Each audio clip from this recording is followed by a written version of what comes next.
Kelas kini sedang berada di Pusat Pelancongan Malaysia MATIC bagi perasmian Bulan Koperasi Kebangsaan 2022 ataupun kita panggil sebagai BKK 2022 yang mana akan berlangsung dari hari ini 1 hingga 3 Julai ini. Dan untuk pengetahuan anda, acara ini diadakan bagi memberi pengiktirafan kepada sektor koperasi sebagai sebuah sektor yang banyak menyumbang kepada sektor sosioekonomi negara.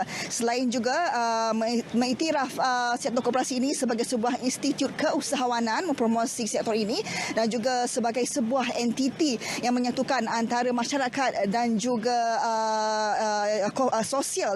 Dan untuk pengetahuan anda, ia berlangsung dari 1 hingga 3 Julai ini yang bertemakan 100 tahun gerakan koperasi membangun keluarga Malaysia yang akan dirasmikan oleh Yang Berhormat Perdana Menteri Datuk Seri Ismail Sabri Yaakob dan juga Menteri Koskop iaitu Tan Sri Noh Omar. Dan juga untuk pengetahuan anda, bersama saya ketika ini adalah Encik Amran Abdul Kadir iaitu pengarah pembangunan koperasi SKM.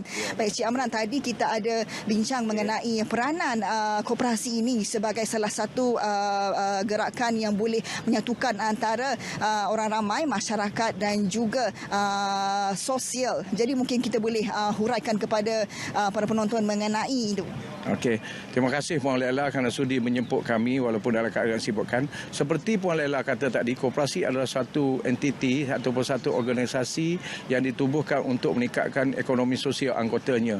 Jadi dalam bab memenuhi kehendak sosial, sesebuah koperasi itu harus menjalankan perniagaan aktiviti ekonomi walau bagaimanapun perniagaan yang dijalankan oleh koperasi ataupun keuntungan yang dicapai oleh koperasi itu memang tidak sama seperti apa yang syarikat atau JLC mencapai keuntungan, tapi tetap mencari keuntungan, menjual produk dan perkhidmatan pada harga yang munasabah. Jadi apabila koperasi mengumpul keuntungan, selain daripada dia buat kumpulan untuk mengisytiharkan dividen, seharusnya daripada keuntungan tersebut koperasi mesti mewujudkan pelbagai kepulauan tertentu untuk kepentingan anggota dan masyarakat setempat. Di sinilah kita mengatakan bahawa sektor gerakan koperasi itu juga ditubuhkan untuk mencapai keperluan bersama anggotanya dari segi ekonomi dan kehendak sosial. Jadi contoh katalah koperasi untung, selain daripada dia declare dividen dan honorium kepada anggota lembaga, dia wajib mesti mewujudkan pelbagai kumpulan seperti kumpulan khairat kematian, kumpulan pendidikan anak-anak, kumpulan kebajikan, bencana. Jadi kumpulan inilah yang dikatakan hendaklah memenuhi kehendak sosial. Contoh, kalaulah ahli dia atau masyarakat tempat kena banjir. Kita tahu dalam isu banjir banyak koperasi mengeluarkan peruntukan untuk CSR tertentu. Jadi inilah aktiviti sosial yang dilaksanakan oleh koperasi yang dijana daripada keuntungan tersebut. Contoh, kumpulan pendidikan anak-anak. Sekarang ini kita kos untuk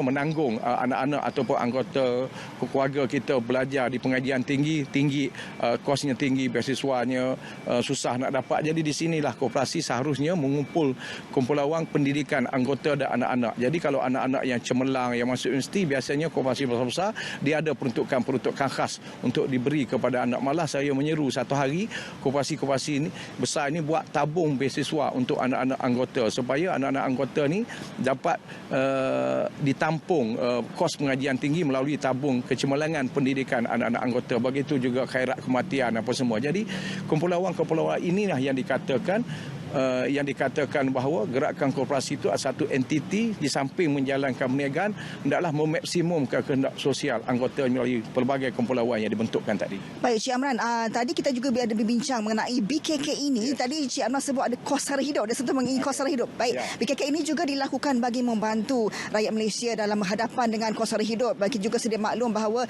kerajaan juga telah melakukan antaranya menyediakan subsidi hampir mencecah 80 bilion ringgit. Dan ini juga membantu. Dan bila kita sebut mengenai kos sara hidup, kita ada sebut tadi mengenai bagi ahli dan juga orang luar yang datang sini, mereka boleh membantu menjana pendapatan kerana adanya peranan perniagaan dan juga pelbagai agensi dapat membantu mereka dari sudut pembiayaan.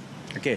Ya, betul. Kita tahun ni ada bulan Julai adalah bulan yang ke-100 tahun wujudnya gerakan koperasi di Malaysia. Jadi sempena sambutan bulan Julai ni, bulan ke-100 tahun gerakan koperasi berada di Malaysia, kita mengadakan salah satunya program kita ni bulan koperasi kebangsaan. Di dalam bulan koperasi kebangsaan ni, salah satu pengisiannya kita menjemput lebih daripada 100 booth koperasi untuk mempamerkan, mempromosikan dan mewawarkan produk dan perkhidmatan koperasi kepada orang ramai dan juga kepada anggota koperasi. Seperti kita tahu, anggota koperasi ramai, lebih daripada 7 juta orang, dan bilangan koperasi lebih daripada 14,800 buah. Jadi kita jemput lebih 100 buah koperasi datang buka booth ini untuk mempromosi dan mewawarkan produk dan perkhidmatan dia agar pengguna semua tahu bahawa koperasi salah satu elemen yang penting untuk kita mengatasi cost of living. Kerana kalau kita beli melanggan produk koperasi, biasanya koperasi dia akan menjual produk dan perkhidmatan pada harga yang munasabah kepada anggotanya. Malah setengah koperasi kalau anggota dia pergi membeli barang di kedai koperasi, dia bagi discount card. Jadi di situ menunjukkan bahawa koperasi boleh mengatasi cost of living. Dan kalau kita melanggan koperasi, apabila koperasi itu untung banyaknya, akhirnya selain pada dividen, kita juga akan dapat daripada faedah-faedah sosial juga. Satu lagi, pengisian bulan koperasi kebangsaan ni, selain pada kita buat business matching, iaitu padanan perniagaan mempromosi produk, kita ada 13 buah koperasi menjualkan barangan pada harga yang lebih murah di pasaran, iaitu kita panggil jualan harga patut koperasi. Sebagai contoh, daging lembu segar di pasaran di Klang Valley ni kita lebih kurang RM40 sekilo. Pada hari ini kita jual RM30 sekilo produk daripada koperasi pesara-pesara Kerajaan Sabak Bernam. Begitu juga telur kita daripada koperasi Tanjung Keramat kita jual RM8 je stray.